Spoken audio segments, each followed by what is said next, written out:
गांधी जी के अमरण अनशन के पथ पर अंतिम भाग। भगत सिंह को अदालत लाया गया। वे स्ट्रेचर पर थे। भूख हड़ताल जारी थी। भगत सिंह कांड में सबसे घृणित चेहरा मजिस्ट्रेट श्री कृष्ण का है। वह तन मन और आत्मा तक से अंग्रेजों का गुलाम था। उसने भगत सिंह की बात का कोई उत्तर नहीं दिया और जेल के सुप्रिंटेंडेंट के नाम आदेश दिया कि ये लोग अदालत में ठीक व्यवहार नहीं करते, इनके विरुद्ध अनुशासन की कार्यवाही की जाए। सुनकर सब लोग इतने जोर से हंसे कि मजिस्ट्रेट स्वयं झेप गया। मुकदमा स्थगित हो गया। भूख हड़ताल अब भी जारी थी। असल में भूख हड़ताल उन दिनों खुद एक देशव्यापी मुकदमा बन गई और भगत सिंह की रणनीति रंग दिखा रही थी। उन्हीं दिनों एक घटना और हो गई। भगत सिंह ने एक प्रार्थना पत्र सरकार को भेजने के लिए जेल सुप्रिंटेंडेंट मिस्टर ब्रिग्स को दिया।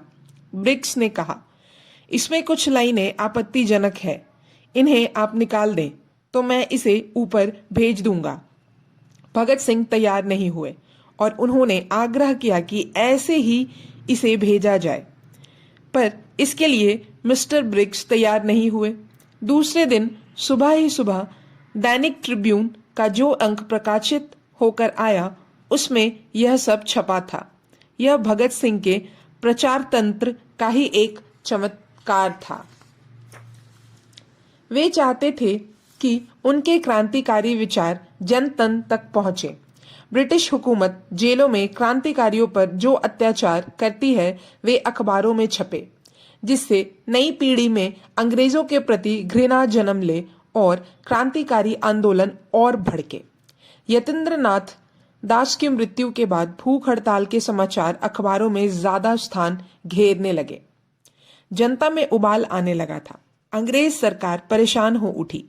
अंग्रेज नहीं चाहती थी कि जनता उत्तेजित हो और विश्व भर में यह संदेश जाए कि ब्रिटिश सरकार भारत में जुल्म का शासन कर रही है।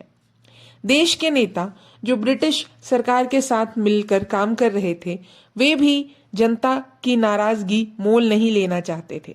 अतः सरकार द्वारा नियुक्त जेल कमेटी पर दबाव डाला गया तथा कमेटी ने अपनी सिफारिशें भेज दी। अब सरकार और देश के नेता अपने अपने ढंग से भगत सिंह को मनाने का प्रयत्न करने लगे।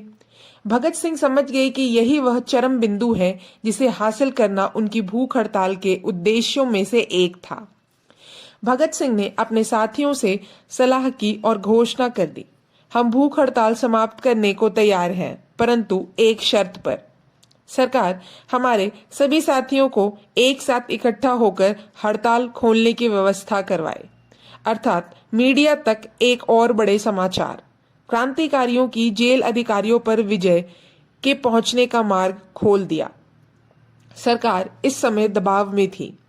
उसे बात माननी ही थी और उसने बात मान भी ली। फलों के रस के गिलास तैयार किए गए, मगर भगत सिंह ने अपने लिए दाल फुल्का चाहा।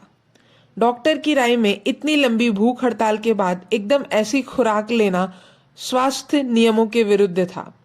भगत सिंह अपनी बात पर अड़े रहे। अब दाल फुल्का और चावल मंगाया गया। अब भगत सिंह का आग्रह था कि पहले साथी आरंभ करे और साथियों का आग्रह था कि पहले भगत सिंह। जेल अधिकारी इस दृश्य से स्तब्ध थे कि किसी को भी भूख हड़ताल तोड़ने की जल्दी नहीं। बंधुत्व और मनुष्यता का एक अनोखा प्रदर्शन था। डॉक्टर चंद्रा ने सुझाव दिया कि भगत सिंह नेता होने के नाते प्रतीक रूप में थोड़ा सा कुछ चख लें, बाद में दूसरे भी उनका अनुसरण करें। यह बात मान ली गई और भगत सिंह ने 114 दिन 5 अक्टूबर 1929 को आनंद पूर्वक दाल फुल्के का भोजन कर भूख हड़ताल तोड़ी।